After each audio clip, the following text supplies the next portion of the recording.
This video will be my Halloween video for this year. I know it's quite early, but deal with it. Also, TCG Zapdos, he does a very good job as well. Very helpful for newer and experienced players alike, so check him out. And TCG Zapdos, great shows with episodes and great editing, and if you like the Pokemon trading card game, check out their videos. Do you know Donphan and Friends? Well, take a look at this, my friend. We have Gengar EX that does the same thing. 2 times better up, basic insane. Switching around to stall or even be a wall while the opponents suffer from poison. Yeah, 2-hit knockouts, no avoiding the strategy of this deck. Item lock, what the hell is that? I can't attack. Stupid safeguard again, no snap. He always switches around, defeating everyone and down. Why do I face this deck now? Knowing I'll be defeated if I don't play Yveltal. Oh wow, do you know what I'm saying? Prepare for this deck or start praying. Face from poison when I play this deck. It's so great. Oh wait, Yveltal would try and stop me, but I have that card. Don't you see? Here you are no match for me.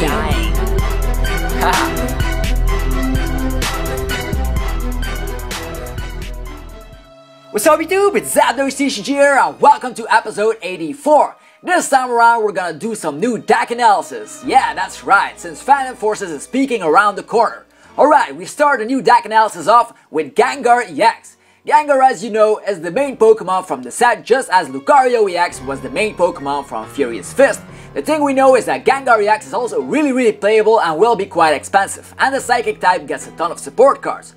Alright, let's check out Gengar EX. Well, as you see, Gengar EX looks amazing. Gengar has always been one of the most popular Pokemon from Generation 1 simply because it's the first Stage 2 Ghost Pokemon, period. So, let's look at the card. It's of course a Psychic type in the card game with a nice HP of 170. I wish it was 180 though, but yeah, Gengar is quite fragile in the video games as well, so we can't complain here. It also has a nice 2 retreat cost and it has a resistance to fighting, which is awesome because fighting decks are very popular at the moment, like Landorus, Lucario, Donphan decks, hyping it up at regionals as you see. So those are really great at the moment, that's why we have Gengar EX to stop them. Alright, the bad thing though about Gengar EX is his weakness to darkness, which screams Yveltal kill me now! Yeah, that's right. This deck is really struggling against decks like Yveltal and darkness decks, so besides that, the card and the deck is really good. So if you're not facing those decks, you're actually having a great time. So yeah, let's look at the attack. We have Night Attack as the first attack, which puts 3 damage counters on one of your opponent's Pokemon. Quite a neat opening move, but it's not anything that breaking news. So there's Gengar EX shines in its second attack though. We have Dark Corridor. With that attack you deal 60 damage and your opponent's active Pokemon is poisoned.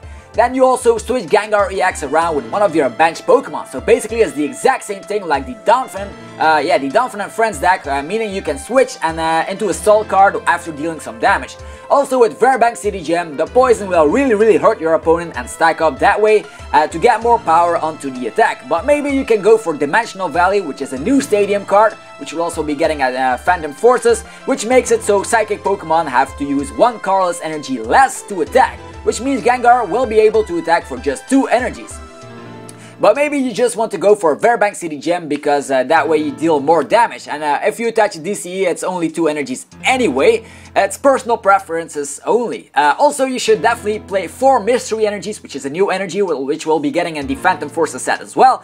And this energy is actually quite good. If you attach it to one of your Psychic Pokemon, you pay 2 energies less to retreat. So with that in mind, Gengar basically has free retreat most of the time, unless the energies get knocked off by a Cobalion EX or something like that, or maybe a Team Flare Grunt out of nowhere, who knows. Anyway, since it's the same strategy like Donphan and Friends, let's look at some stall cards. The first thing that comes to mind is Trevenant. Definitely, it's a great choice like that. With that, you'll have an item block once you switch around to your Trevenant, and in that combination with being poisoned, your opponent will actually have a terrible time. The damage can stack up that way, and you'll deal actually 2-hit knockouts most of the time. You can also retreat in other Pokemon, and you do want to run Floatstone with those stall cards, so let's check out what else we can run. We also have Suicune and Sigilyph. Both are ideal stall cards and will help you guys most of the time because EXs are huge in this format and EXs can damage those because of the Safeguard ability. Sigilyph is actually a bit better in this deck since you do run the support for Psychic Pokemon, and it'll have a free retreat much easier if you're stuck like that, and it also can attack a bit better if you run the Dimensional Valley. But you can also go for Keldeo EX to prevent a situation where you ever get stuck.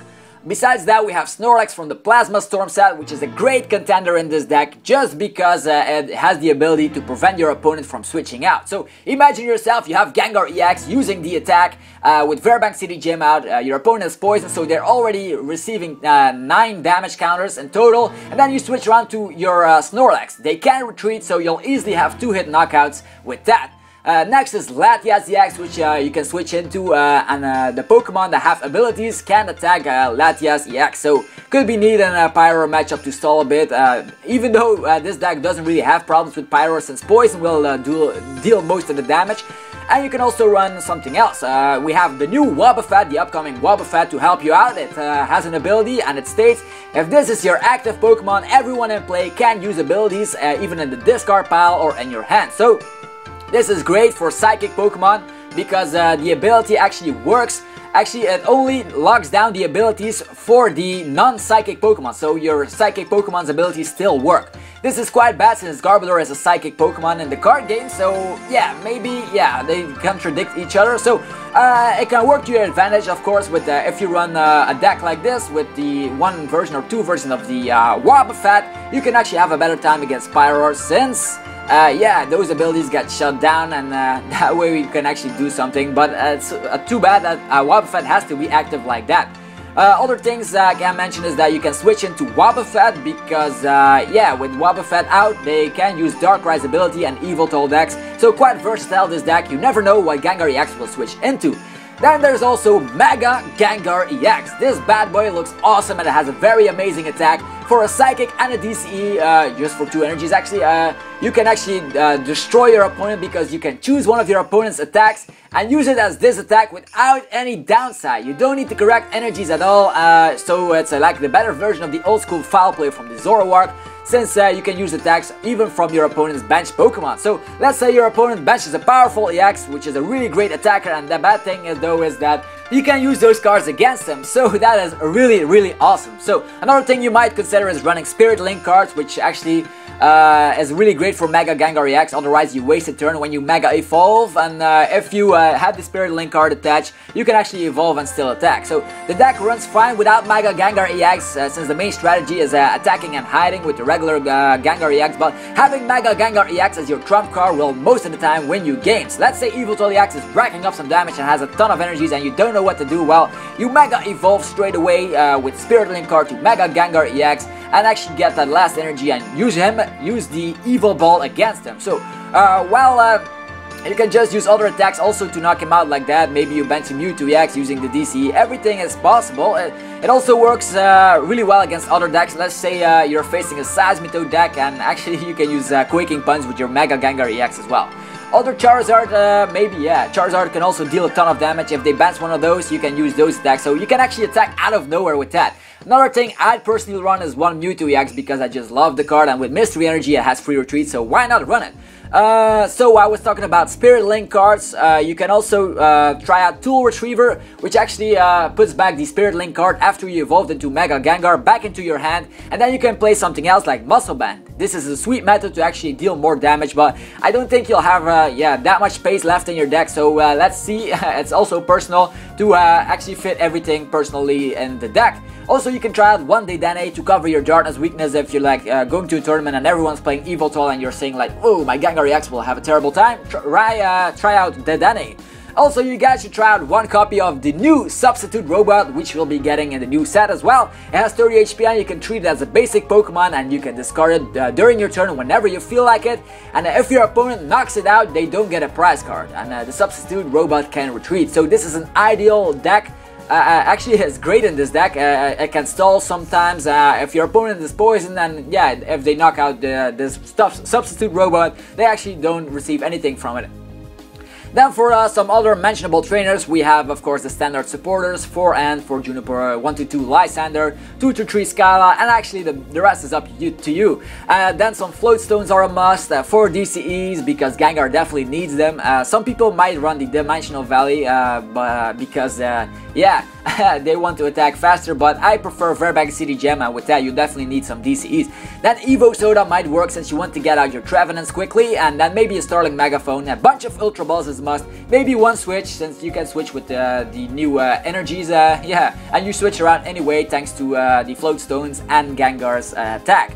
As the ace pack card, I would go for Computer Search as the most consistent one. And then let's say there's also a new Lysander. It's Lysander's Last Resort. It's an epic card which lets you shuffle your discard pile back into your deck. Your opponent can do the same thing with this card. So yeah, I don't know if it's that great, but it actually will make matches more interesting. Can you imagine, like, let's say you play 4 muscle bands.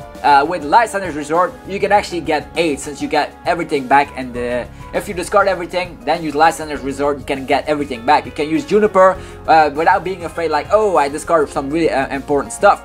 So try that out. And also running a ton of muscle bands, maybe Hypnotoxic Lasers, to actually, if you find the room for it, dealing more damage is always nice. You can also try out the new disruptive items like Jamming Net, which lets you attach it to one of your opponent's EXs, and that way they deal 20 less damage. Also, Noiser can be attached to one of your opponent's EXs. That way their attack cost gets increased by Carlos energy. So can you imagine yourself using Gengar EX's second attack, dealing some damage with Poison, the very back CD Gym is out, hiding behind the Snorlax with Floatstone attached, and then you play one of those disruptive cards that actually slow down your opponent. So that is pretty awesome, right? I think this deck will be quite good, and I'll definitely test it in the near future. Anyway, now let's go to Poké-News. First of all, you should know that the pre-release card of Phantom Forces will be Bronzong with the epic ability, so you don't have a hard time searching for those. Bronzong will be a deck of his own with Cobalion. I'll do a deck review about it soon. So yeah, you'll get a nice video as well where I'll be attending a pre-release to show you guys what it's all about. Also, the old school Game Boy Color game, Pokemon the trading card game, will come to the virtual consoles on November 13th. So if you have a 3DS, I want to experience some old school Pokemon TCG, go buy it because then it's out. And lastly, we have some scrap codes. These will be included in the new Japanese boosters from the set Gaia, Volcano, and Tidal Storm. These codes, actually, these scrap codes, will allow you to redeem certain Pokemon in Omega Ruby and Alpha Sapphire, the video game. So that rocks, right? It works also for items. If you enter more codes, you get more stuff. Like, let's say you've entered 20 codes, then you can even get a Master Ball. So that is awesome. Hopefully, we'll be getting those in the English TCG packs as well. So I can't wait to come with, yeah, I can't really wait what's coming in the near future. So I'm quite hyped getting Omega Ruby myself, a booster box from Phantom Forces. So look everything out. I'll actually check out my channel once in a while because I'll upload some pretty neat stuff. And that's about it for this episode. I hope you enjoyed it. If you did, please click that like button because you know I always appreciate it and it levels up my Zapdos. Yeah, you can click here to subscribe if you want, because that way you'll stay updated automatically. It's just crazy like that once a new video has been released. And that's about it. Thanks again for watching, you guys, and I'll be seeing you guys next time. Peace. Hi, if you haven't checked out the previous episode, you should definitely take a look. It's about deck cards. If you don't know what deck cards are and you want to improve your deck, go check out the video. It's episode 83. Then we also have a new TCG online match. I've been testing out my Landers Lucario deck once more, and I did 2 matches specially for you guys, so check that out. And then you can also check here to know what tournaments are all about. If you want to play the competitive card game, this is the video for you. And that's it. Peace.